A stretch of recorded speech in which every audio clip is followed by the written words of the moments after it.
Today on Open House, Everyday Excellence, we're talking about what it really means to be yourself inside of your business. Jacob Weigel has built a referral-driven business by doing something simple, but not easy. He shows up fully. From rural land development to high-end urban clients, he moves between worlds with clarity, confidence, and a deep respect for people. So today, we're going to get into authenticity, code switching, and how to handle objections in a way that builds trust instead of breaking it. Thanks for being here today, Jacob. Of course. Thank you for having me. This is really fun for me. I'm excited about this topic, and this is a cool one. So you are someone that I see move between very different worlds with ease. When did you realize that wasn't something to hide, but something to lead with? I know that this is going to be a podcast that is centered around real estates. Yeah. But that does predate real estate. Mm-hmm. I feel like I'm often misjudged by both clients in their first interactions and also just in friends and like in first company in the community. You see me and it's like, oh, like I live in, downtown Portland, I'm gay, I like clothing, all these things, but I have a dynamic background as well too, where I grew up pretty rural in a small town in McMinnville, Oregon. My parents are both blue collar. And so that informs a lot of my experience in that also brought me into real estate early on as well too. And so walking into this industry, I started off, with a community obviously here in Portland that I developed and curated. But very quickly, there's an opportunity as well too to expand on just what you know. It's kind of a superpower, honestly, to be able to walk into a space and shock someone with your own comfort. Yeah. And I think that that's kind of been a superpower of mine since the day that I started in this, like while also being very young in this as well too, that I can just find that comfort and hold that experience and lean into that. I definitely have found so many times in interacting with you where it's shockingly refreshing. I get that a lot. Yeah. And I love that. That means a lot. Yeah. That's what I hope somebody gets from an interaction from me, Yeah. I think it's really important in this role for us to stand really clear in who we are because it invites our colleagues and our community to do the same thing with us. Mm-hmm. And I think that's such a unique feeling. And so to create that is really intentional. I think it's a really cool space to occupy. I love that, as I feel like you give permission to everyone around you to just be who they are, and what a great feeling. I think that's probably like the essence of friendship. It's the essence of like our deep desire to be seen and known, and the fact that you come out and you're like, I'm not afraid for you to know me. No, Yeah, it's lovely. Thank you. One thing that anyone who's worked with you can identify right away is that you're someone who knows how to read a room. Yeah. You bring a lot of leadership with you when you come in. So how do you adapt to different people and environments without losing yourself? Oh, it's not an option for me. Mm. It just quite simply isn't an option. It goes back to being queer. That's really what it is. I came out when I was really young, and that was not accepted. That was not that was a time where I was bullied a lot. I had a family that didn't accept that at all whatsoever either. And that experience, was still so freeing to experience a moment, as a young teenager where you have identified who you are and put it out there and then not been accepted for that. The response that I had internally was, well, at least I'm not lying to myself. Yeah. And so from that point on, if I enter a room in which I am not safe or respected, I can cleanly, it's just so black and white. It's not my room. So I do expect that respect. There's not a question of it. I don't negotiate for it. I walk in or I walk out. Mm-hmm. And so when I have entered rooms like this office, like in other industries, and it is respected, I show up with a lot of leadership in that. And I think that that's when I was a kid and I had come out and this, I think, formed, I did not know the skill that I was building at that time. Yeah. And I don't carry a lot of self-doubt. And I'm very aware of who I am, and I'm aware of what my faults are, and I'm very quick to also make clear when I've made a mistake. But I think that that is, as an adult now, I realize how rare that is in a trait for someone. And so I think that people really respond to it. This is really attractive, right? Yeah. Because I think everybody would love to have that feeling of Yeah. like, well, you get what you get. This is me. And I'm not going to be upset about whatever it is. Like I've made Yeah. it like if the response is not positive, um I think that the difference now between being an adult now to being like a young kid is like I'm like, well, okay, so this wasn't accepted. First off, like bummer for you. All right. Sucks to be where you're sitting right now. Your problem, not mine. Yeah, but I also have safety and I can leave. Yeah. I can choose to get in my car and drive away. Mhm. I'm not going to waste any time being a chameleon in this. That was something I was actually going to ask you Mhm. about is like, how do you, in sales is so performative. Yeah. And I think that's also what's really shockingly refreshing about you is that you're not performative. Mm-mm. It's just, it is, you are this way, Mhm. whether I'm a rural land developer and I'm Yeah. talking to you or I'm, like a hip urban chick, Yeah. it's like Yeah. all the same. You get what you get. Well, I think it kind of shocks people's systems a little bit. I Yeah. walk into a space where like, I think people are shocked to see me occupy the space that I am in, but Mhm. there's an interest that's there.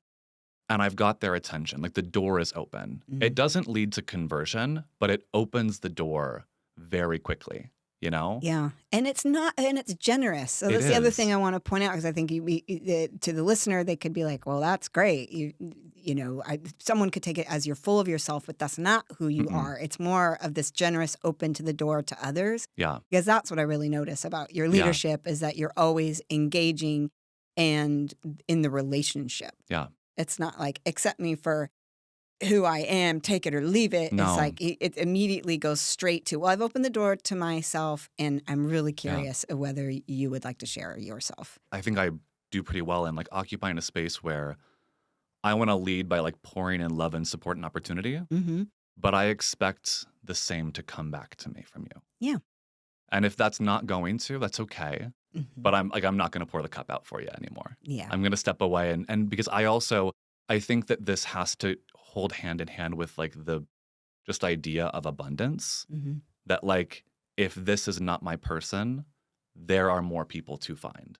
I'm not going to waste my time sitting here trying to convince you to respect me or to think that I'm great at what I do or to listen to my experience.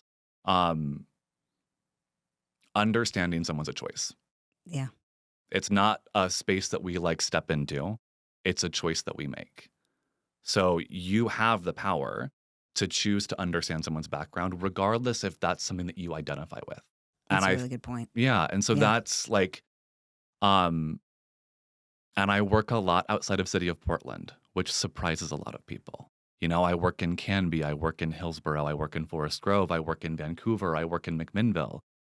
And those are spaces, I want to put the politics aside in this, but like they're far more conservative. And they're spaces where people see folks like me, like I'm stepping out of the car, like in some just absolutely wild, button down that I've thrifted and like a cool pair of pants and like some crazy yellow glasses. And you're a man with a purse. Exactly. Yes. I'm carrying like an incredible handbag, going to walk into someone's home that probably, again, is from a blue collar background, probably is like church is probably really important to them. Mm-hmm. And what's so shocking to a lot of people when I talk about these experiences is how often I receive respect in those spaces. Mm-hmm. Because I think that regardless of what you're showing up in what that belief is or whatever it is that you're trying to show, whatever that identity is, it's just it means so much to someone, no matter what that background is for them, that you're being authentic. Mm-hmm. It's just a cool space to stand in. I think if I asked one of our living room Realty like community members who sits with you at that table all day, they'll say like, yeah, there's the first impression of Jacob, but then there's also the Jacob that like loves cars and he loves food and Yeah. he loves family and he loves, like, you have so many dimensions to Yeah. you, and you can relate, it feels like, to almost anyone, Yeah. and you take the time to get to know people to know where that commonality stands. Yeah. Do you think that that is part of the superpower of Yeah. you building rapport? There's a lot of focus, I think, societally and especially on the internet right now of like what's dividing, what's separating, and looking for communities of similarity. Mhm. But we've fallen away a little bit from sitting down and actually trying to intentionally find commonality. So if like I'm in, rural Gaston, all right, well, like I grew up farming, all Yeah. right? I know what that is, Yeah. and again, I have a dynamic experience. I know what that is, all right?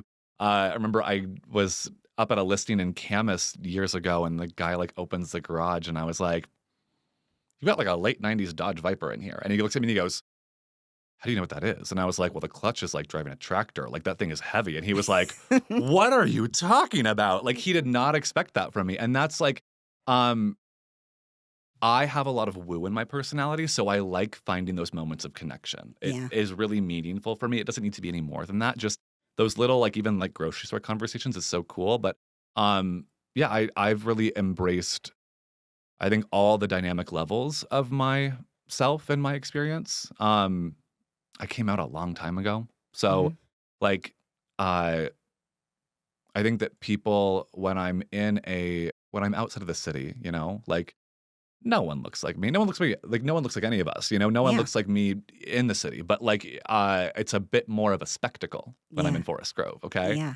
Um, that doesn't shock me.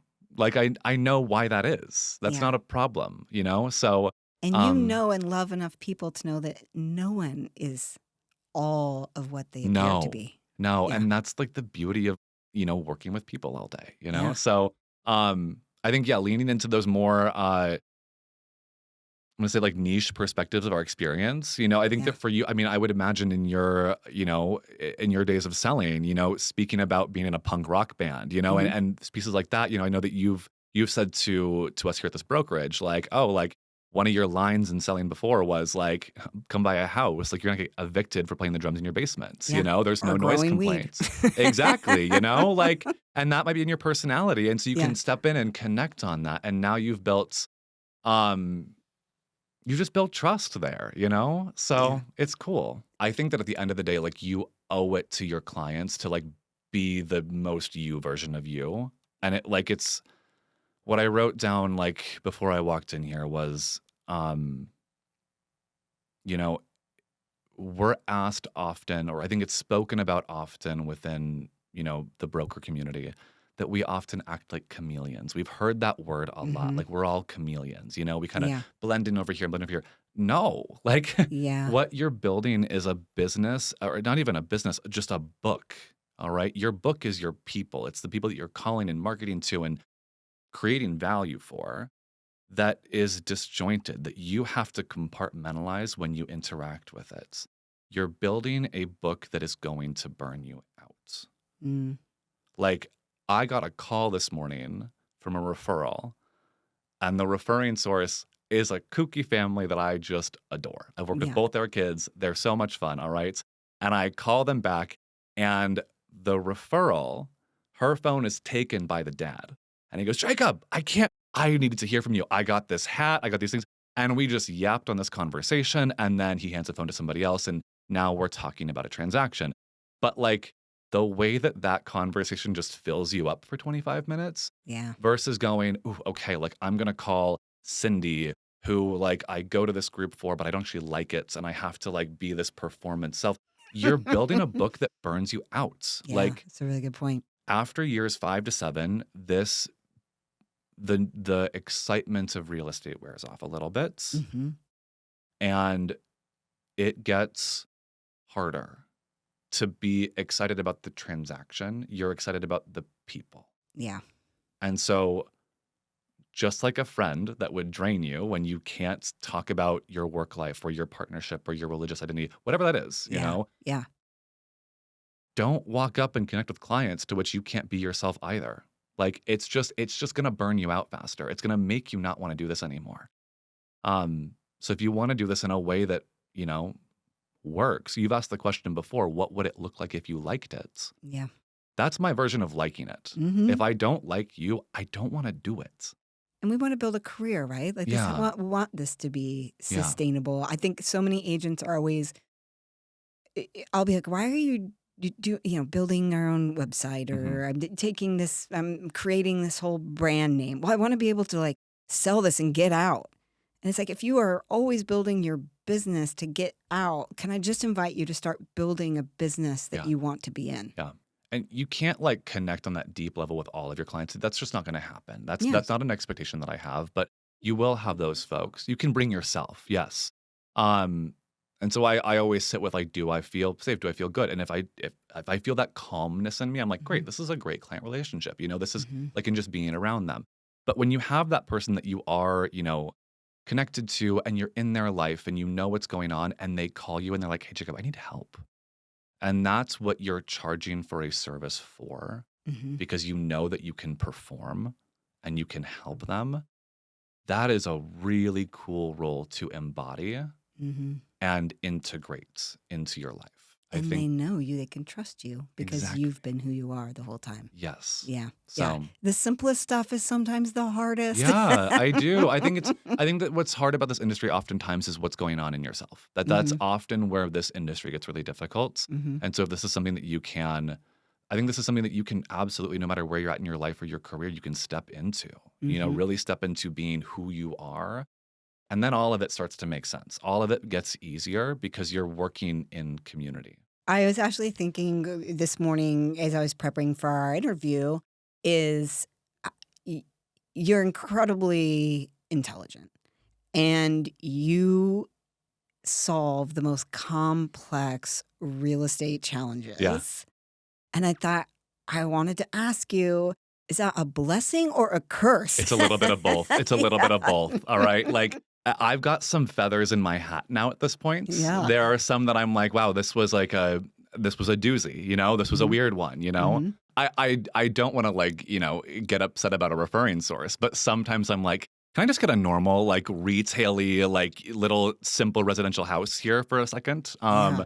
A lot of my business is referred from other agents in this marketplace. Yeah. And I've become someone that is identified as a thought leader in the real estate community. And so a lot of folks that have been around me and worked around me, they call me for questions and advice. Yeah. And so that's been a blessing for me. And I think it will continue to be as my career continues to grow out as well too. Will you walk us through just to share with Hmm. an agent? Because a lot of agents that'll be listening to this will probably have not sold anything Yeah. outside of like your, bed, bath, price, Yeah. lot size. But can you talk to one of the more challenging transactions that you've done? I think this was in early 2023. I had this incredible set of clients. I actually just got referred one of her friends here recently. Um, they had connected with me. The couple that I was working with, they were in their early 30s, super intelligent folks, cutest young little boy. They owned a home in Forest Grove, and they had this dream of like, they wanted like a small hobby farm outside of the city, with trees. Husband works for the Forest Service, all right? Um, and they wanted their son to grow up, in a more rural setting. And also, the wife's parents lived out in Tillamook. And so they wanted to have them closer as well too. So ideally they could have them on the same property. All right. And I think that following the pandemic, this is something that we all have identified in like this kind of multi-generation. I think it's a dream that everyone has right now. I Yeah. hear about it a lot where it's like, especially in realization of the appreciation in our marketplace, Yeah. people look and go, oh, like a single family home in Portland Metro is easily, at the 580 price point for the condition I'm looking for. But I see a piece of land listed for 225 and I can Google what a Dare home costs to build, add that together, and here we go. That's not how this works. Okay. That's not how construction works. All right.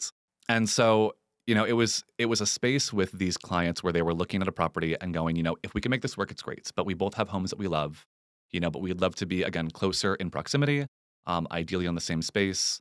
And also, again, in a rural space, all right?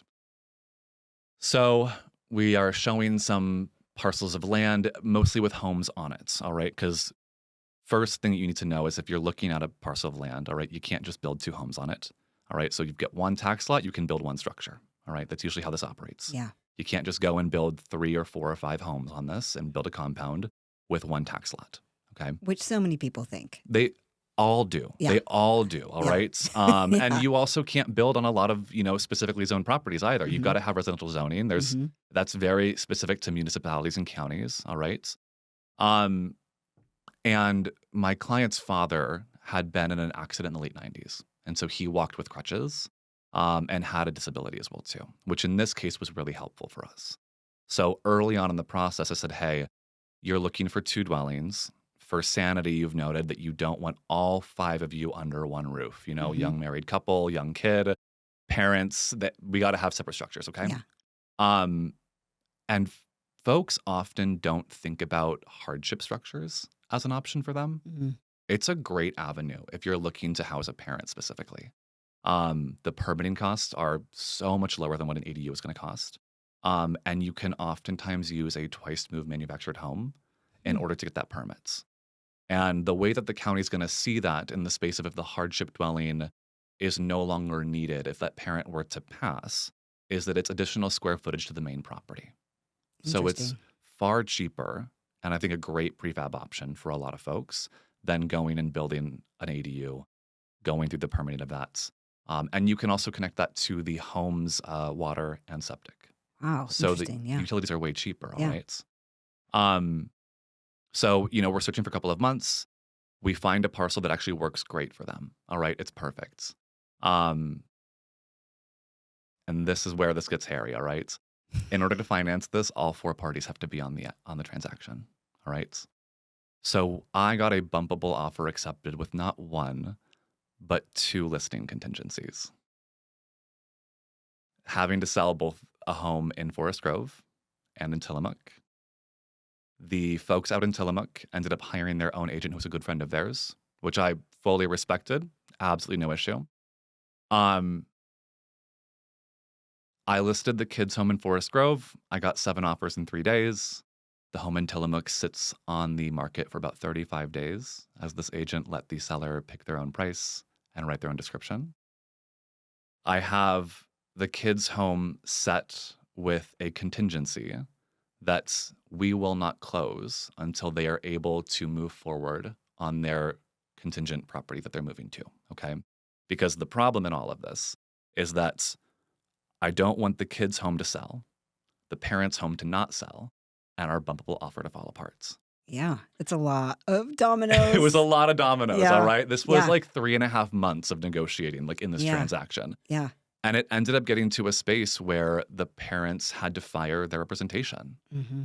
And I drove out there. I get the house listed in a couple of days. We get a great offer, first day, full price.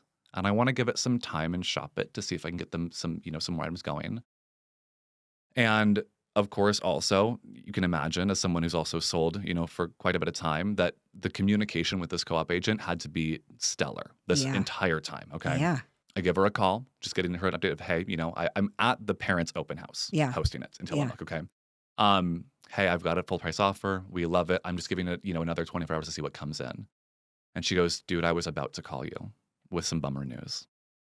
We just received an offer that is $35,000 higher than your client's bumpable offer. Mm. She goes, the sellers have not signed it yet. And I hung up, called the parents, locked the door, said you need to drive back here, sign this offer, and we need to get it to her in hand in 15 minutes. Otherwise, you're going to get bumped and this all falls apart. Yeah. And we got it. That is incredible. And because we had done negotiations before, we had also gotten a new roof. We had gotten all these great things along with it as well too. And I went out in December and said hello and saw the property. They've got a hardship structure on the property now. It's all been finished up.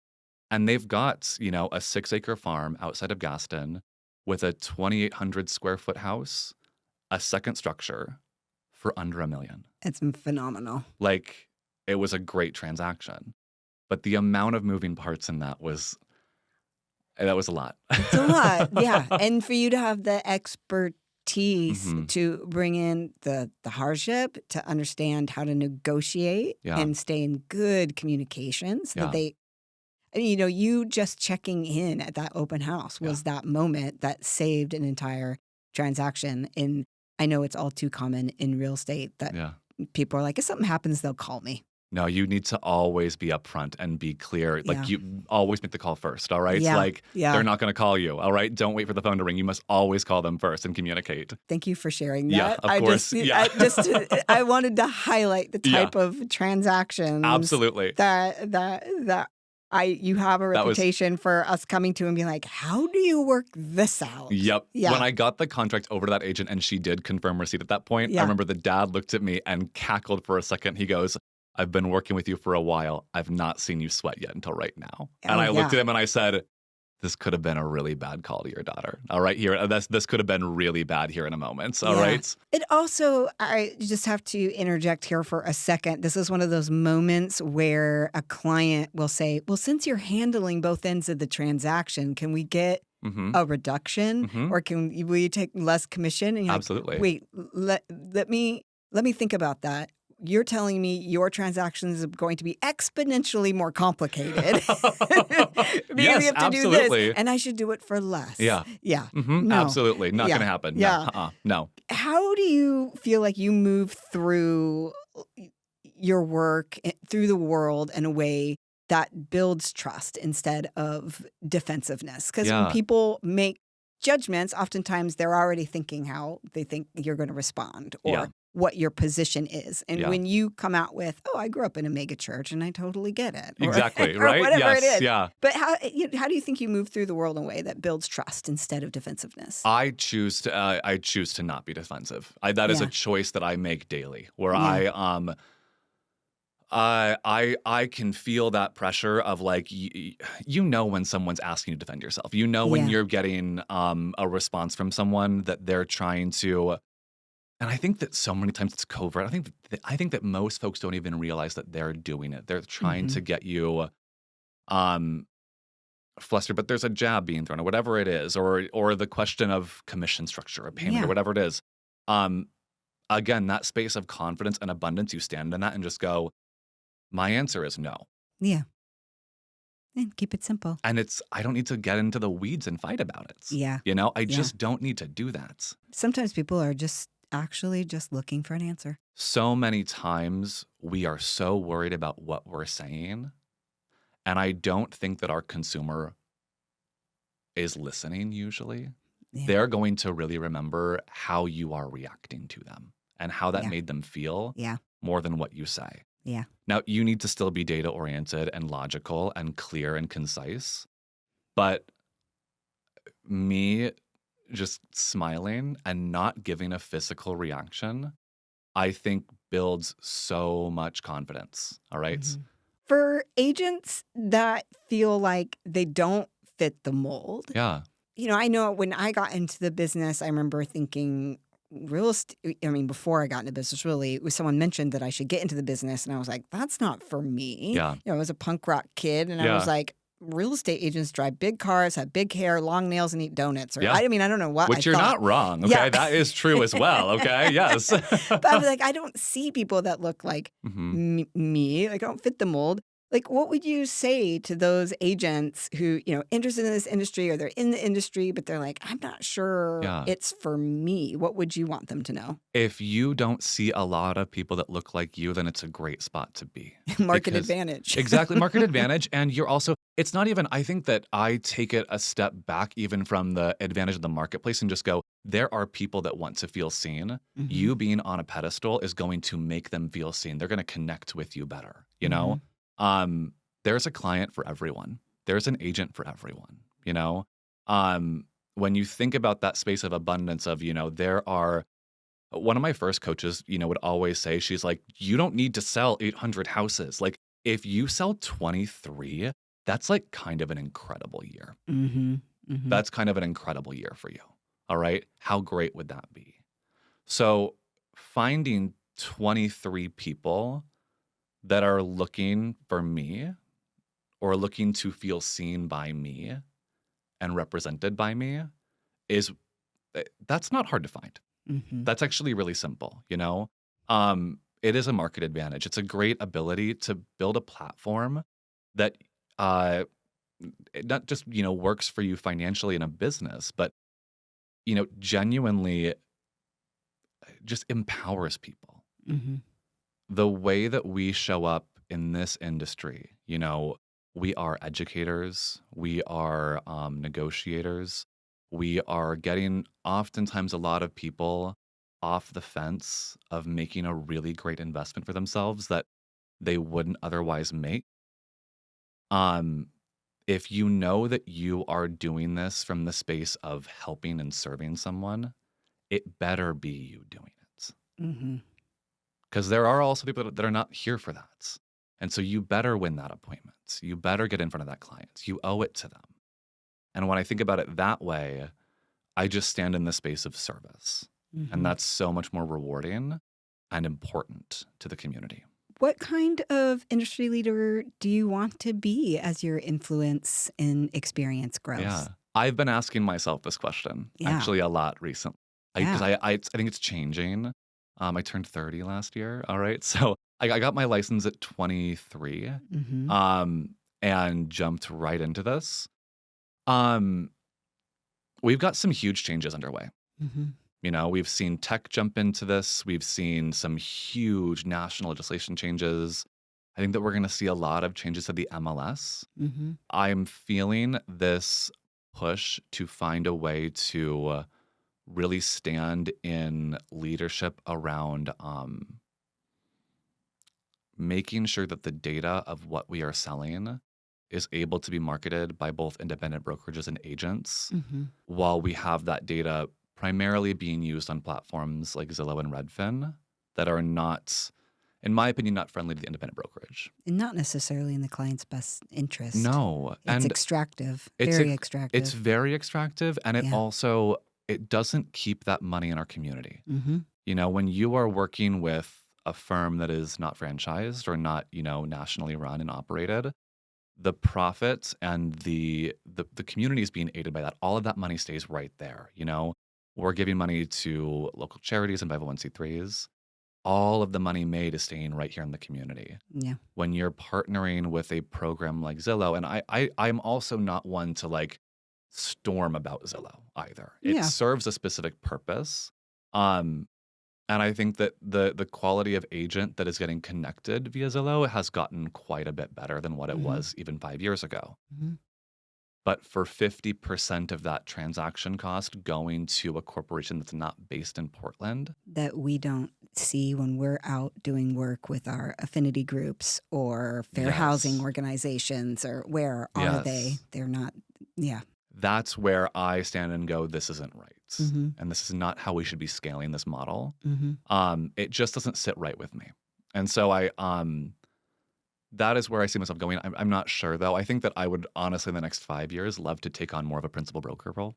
Yeah. That is something that I'm really interested in. You love the tough questions. I love the tough questions, and I love the contracts, and I love like I love my clients, but I love just as much supporting other agents. Mm-hmm. And so I see that coming. Today I'm with my clients, Yeah. but my eyes are open for other opportunities as well too, and how this grows. Yeah. So yeah, I love that. yeah, Jacob, I have one last question yeah. for you. And it's, what did growing up where you did and how you did teach you that still serves you today? Oh, be so curious. Mm-hmm. Be so goddamn curious Mm-hmm. all the time. Mm-hmm. I think curiosity and authenticity hold each other hand in hand. It's why I am so it's so important to me to not get defensive, Mm-hmm. because I think that if I am acting defensively, I'm actually acting I'm acting against myself. If I can stand in like true authenticity, it means that I'm again firm, kind, secure, and safe.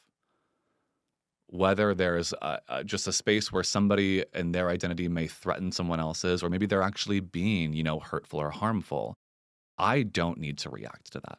That's so interesting when you bring that up, is that for years now, Kareem and I have been talking about how if there were a different word for love, it would be curiosity. Yes. Like curiosity creates opportunity to step into new Yes. spaces with people, to Yes. see people new, to give Hmm. people another chance. And it generates love. The Yeah. minute we start being defensive or, Hmm. oh, I already know what you're going to say, we Yeah. kind of kill people off, We right? totally do. In those relationships. And so even when you're like, I'm taking offense, but maybe I should get curious about what do they actually mean? Yeah. It's so loving. It's the most loving thing you can do. It's the most loving, and it doesn't mean that you have to stand by what they're. Yeah. It's not your answer. Like, we don't own that. I can't remember. There was a book that we read about a couple years ago where it was like looking through above and below the line, Oh, leadership yeah. pieces. All Yeah. right, but there Yep. was one the thing that resonated with me that is like asking yourself, am I taking less than 100% responsibility for the situation? Yes or no? And I was like, I'm good. I'm not. I take 100%. Great. Below the line. Are you taking on greater than 100% responsibility right now? And I was like, oh my God. Okay. Well, that hurt. Somebody's response to your question is not yours to own. Yeah. It's not your answer. It doesn't matter. Like the way that your parents or partner or friend or colleague or client behaves is not indicative of who you are. Yeah. There's no reason to react to it. And so when you realize that and you don't try to change someone's behavior, you can just ask the questions. Mhm. You can for years I coached agents in my previous office. And I would be asked all the time for a lot of new agents, like, how do you prep for a consult? How do you prep for a consult? How do you prep for a listing appointment? And I go, like, what do you bring? I don't care what you bring. If you want to have the best appointment possible, here's what you're going to do. You're going to sit down for 3 hours the night before. And I want you to write down 125 questions to which the answers cannot be yes or no. Sit with those, memorize them. That's your consult. The more that you are asking questions, the more that you're leading a conversation. The more that you're speaking, you're dominating that conversation. And that is that's how I show up every day in that space, I think you're pointing back to the instincts that so many agents have that this business is performative. Yeah. Versus don't show up with a presentation. No. What you need to show up with is curiosity and good questions. Yeah. But in that space that you're occupying of, like, Kareem saying, if we had a different word for love, Yeah. it could be curiosity. I believe that. Yeah. I had a recent experience in my life where I stopped believing that compatibility was important. Mm. And instead, I believe that choosing to love someone because they're different is a lot more important. And that's based right there in curiosity. Yeah. That's what keeps family going. It's what keeps friends going, colleagues and partnerships. Yeah. Is just choosing to go, you're different than me and I'm going to love you because of that, instead of looking for moments of compatibility, which are going to be fleeting for you. Yeah. That's awesome.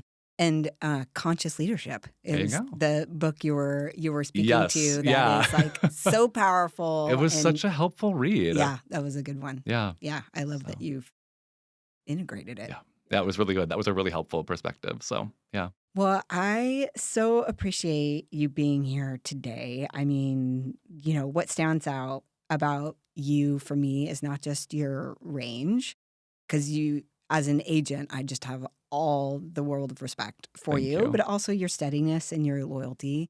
And so thanks for reminding us that you don't have to become someone else to succeed in this business, and that you have to become more of yourself and learn how to meet people where they are without leaving who you are behind. It's so beautiful. And I think that's where trust is built. And obviously for you, where lasting business and referrals have begun and sprung from. So thanks for being here today with our living room community. And I am so happy to have you on the show. Always. Thank you for having me.